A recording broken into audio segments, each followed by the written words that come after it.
છો ખેડૂત મિત્રો? બધા મજામાં રહેશો અને મજામાં જ રહેજો। હું આજે આવી ગઈ છું ફરીથી અમારા આપણામાં।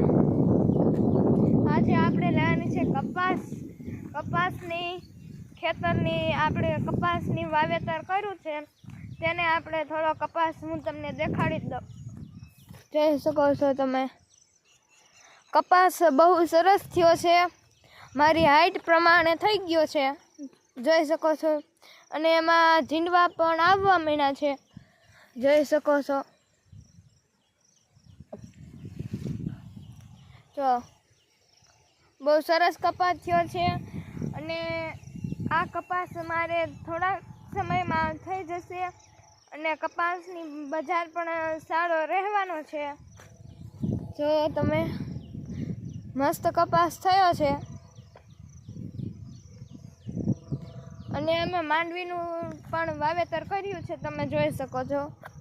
અમે ઘણી બધી માંડવી વાવી છે, જોઈ શકો છો। આ બધી માંડવી છે, માંડવીનો પણ પાક સરસ બેઠો છે અને કપાસ પણ સરસ થયો છે। ઝીંડવા એક છોડવામાં અત્યારે 15 થી 20 આવી ગયા છે, જોઈ શકો છો। તો જો તમને મારો વ્લોગ ગમ્યો હોય તો લાઈક જો, શેર કરજો અને સબસ્ક્રાઈબ કરીને જરૂર કહેજો કે તમને મારો વ્લોગ કેવો લાગ્યો।